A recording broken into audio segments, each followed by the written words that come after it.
যুবভারতীর মাঠে বিশৃঙ্খলার চিহ্ন তখনও দগদগে ক্ষতর মতো ছড়িয়ে। মাঠের বাইরে তখনও ফুঁসছে মেসি দর্শনে বঞ্চিত জনতা।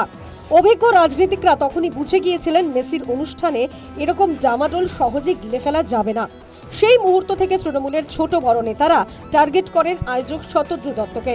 অনুষ্ঠানের যাবতীয় দায় শতদ্রুরই বলতে থাকেন শাসক দলের নেতারা। মেসিকে নিয়ে যুবভারতী ক্রীড়াঙ্গনে যেটা হলো সেটা দুর্ভাগ্যজনক, লজ্জাজনক এবং অত্যন্ত কুরুচিকর। কিছু লোকের হ্যাংলামির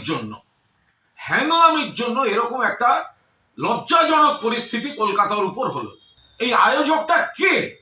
এরা শুধু এই টাকা তুলে দামি করে নিজেদের টাকাটাকে সুরক্ষিত রেখে অন্য জায়গা থেকে স্টাফদের এনে ঘুরিয়ে দেয়া, ইয়ার্কি মারার জায়গা পায়নি। এদের বিরুদ্ধে ব্যবস্থা নেওয়া উচিত। আমি এই ক্রীড়াপ্রেমী যারা সাত সকালে যুবভারতীদের মেসিকে দেখতে গিয়ে বঞ্চিত হয়েছেন তাদের আবেগ এবং ক্ষোভকে পূর্ণ সমর্থন করছি।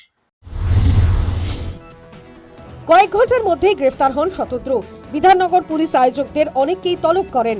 6 জন দর্শককে গ্রেফতার করা হয়। এত কিছু করেও জনতার ক্ষোভে রাশ টানা গেল না। দিকে দিগান্তরে তা ছড়িয়ে পড়ল বিদ্রোহের স্ফুলিঙ্গের মতোই। এমনকি এসআইআর এর খসড়া তালিকাও নজর ঘোরাতে পারল না। এখানে ঠিক হয়ে গেল অরূপ বিশ্বাসের ভাগ্য। অতঃপর হাতে লেখা সেই চিঠি জানিয়েও বিতর্ক দেখা দিয়েছে। একের পর এক উঠছে প্রশ্ন। মুখ্যমন্ত্রীকে লেখা ক্রীড়ামন্ত্রীর চিঠি, লেটার হেডে কেন লিখলেন না মন্ত্রী? কেন মুখ্যমন্ত্রীকে লেখা চিঠিতে দিদি বলে সম্বোধন? কোথাও মুখ্যমন্ত্রীকে উদ্দেশ্য করা নেই। দুটি চিঠি অরূপ লিখলেন, দুটিতেই অনেক ভুল। ক্রীড়ামন্ত্রী লেখা চিঠিতে ক্রীড়া বানান ভুল, দ্বিতীয় চিঠিতে একবার বানান সংশোধন, দ্বিতীয় চিঠিতে ক্রীড়াঙ্গন বানান ভুলই রইল। অরূপের লেখা চিঠি প্রকাশ্যে আসে কুণাল ঘোষের সমাজ মাধ্যম পোস্টে। মুখ্যমন্ত্রীকে লেখা ক্রীড়ামন্ত্রীর চিঠি কিভাবে গেল কুণাল ঘোষের কাছে? সরকারি চিঠি তৃণমূল নেতার কাছে গেল কি করে, ওঠে প্রশ্ন।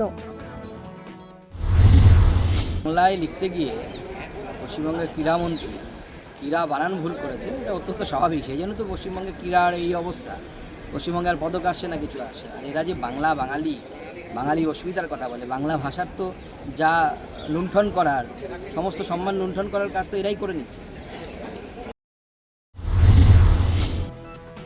অরূপ বিশ্বাসের পদত্যাগে কি ক্ষোভ কমানো যাবে? কাছে পেয়েও মেসিকে দেখতে না পাওয়ার আফসোস কি মেটানো যাবে? এই মুহূর্তে সরকার বিরোধী যে ক্ষোভ দানা বেঁধে উঠেছে তা কি কমানো যাবে? অরূপ বিশ্বাসের পদস্খলনের পরেও থেকে যাচ্ছে প্রশ্নগুলো। News time.